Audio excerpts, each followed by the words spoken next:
Assalamualaikum warahmatullahi wabarakatuh, Pak. Selamat pagi, Pak. Mohon izin memperkenalkan diri. Nama Taruna Nindya Lutfi Behaki, Notar 2206020, kelas TRO 3.2. Izin, Pak. Pada kali ini saya akan mempresentasikan atau memaparkan apa itu aplikasi Inventor 2025 eh, dan juga ada perintah apa saja di dalamnya. Pertama, ini merupakan menu awal dari aplikasi Inventor 2025. Saya akan menjelaskan apa itu Inventor 2025. Eh, Aplikasi Autodesk Inventor 2025 ini merupakan bagian dari Autodesk Corp, yang mana aplikasi ini digunakan untuk engineering, drawing, dan juga desain. Eh, Autodesk Inventor ini merupakan pengembangan dari AutoCAD dan juga Autodesk Engineering Mechanical, eh, yang mana ini lebih maju dari AutoCAD dan juga Autodesk Mechanical. Baik, setelah saya paparkan apa itu Inventor 2025, kita lanjut ke bagaimana permulaannya.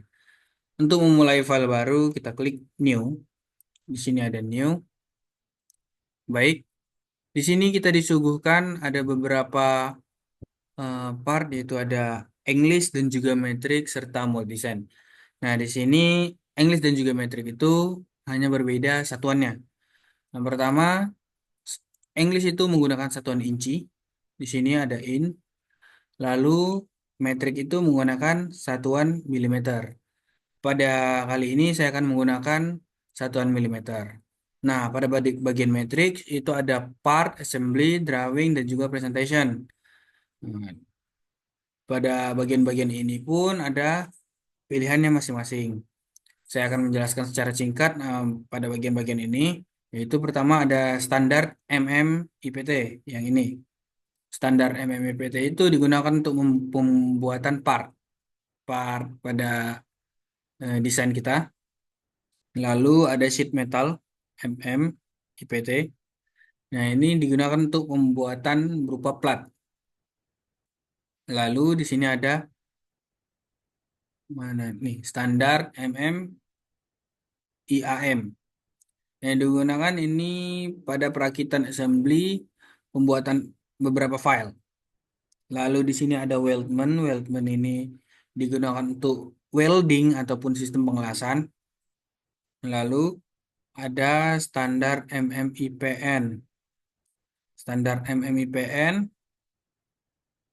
ini pada presentation ini digunakan untuk menguraikan part assembly kita yang udah kita buat, yang mana untuk mempresentasikan hasil kerja kita. Jadi kita udah buat barangnya, lalu kita presentasikan lagi part-partnya bisa dengan cara 3D. Baik, di sini saya akan menggunakan sheet metal MMIPT. Kita klik dua kali. Lalu akan muncul part di sini. Part di sini itu ada beberapa lagi. Yang pertama itu ada toolbar standar. Toolbar standar itu bagian atas ini. Toolbar standar. Yang mana di toolbar standar ini ada undo, ada redo, ada save, ada open file, dan juga ada copy dan beberapa part yang lainnya. Lalu di bagian di bawahnya toolbar standar itu ada menu bar. Menu bar itu ada sheet metal, 3D model, sketch, annotate, inspect, tools, manage, view, environments, collaborate, fusion. Nah, di bagian sini ini merupakan bagian yang nantinya akan memberi perintah eh, pada saat kita mengerjakannya.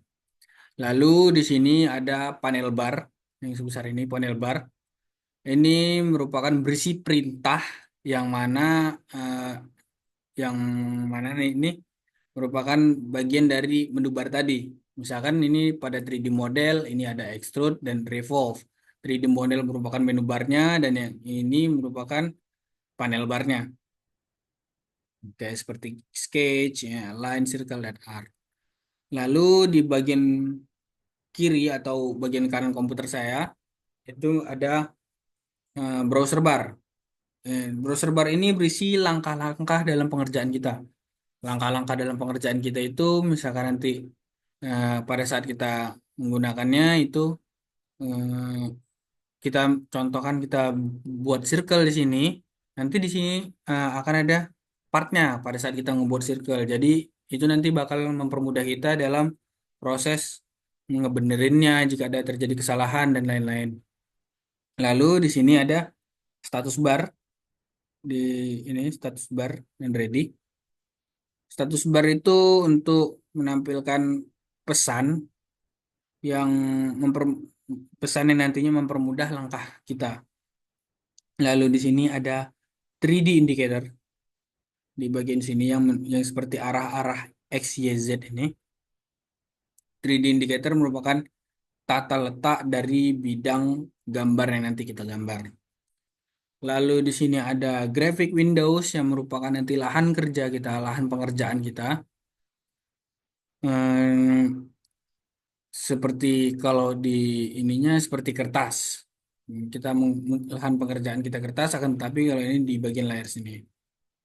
Lalu ada navigation bar di bagian sini. Ini yang ada front dan ini.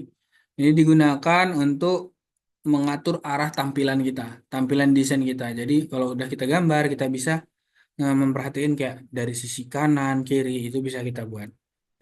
Baik, setelah saya jelaskan masing-masing, saya akan mencoba menggambar dan juga membuat 3D model secara singkat.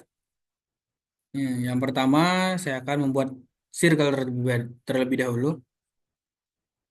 Kita klik circle-nya, kita ambil yang bagian tengah.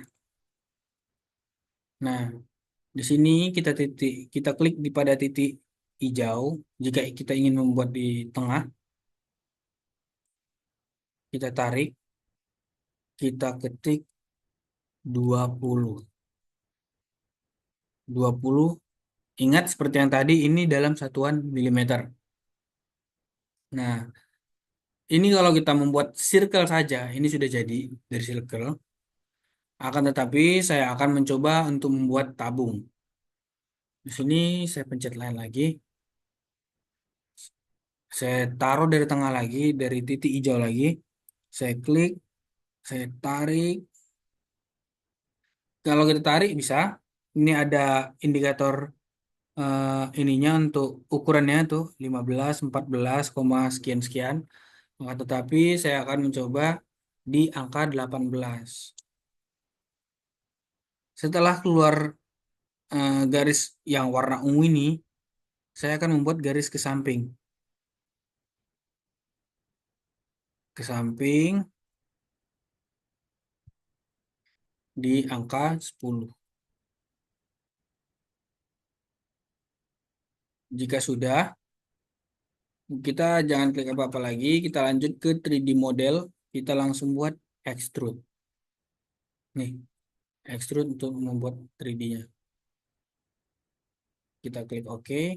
Baik, ini merupakan hasil gambar kita tadi, yang mana dari penggabungan penggabungan dari circle dan juga line yang ke sampingnya itu. Nah, ini udah jadi tabung eh, yang mana udah kita 3D model di extrude. Baik, mungkin itu saja hasil dari paparan saya mengenai Autodesk Inventor tahun 2025. Kurang lebihnya, mohon maaf. Wabillahi taufiq wal hidayah. Wassalamualaikum warahmatullahi wabarakatuh. Terima kasih, Pak.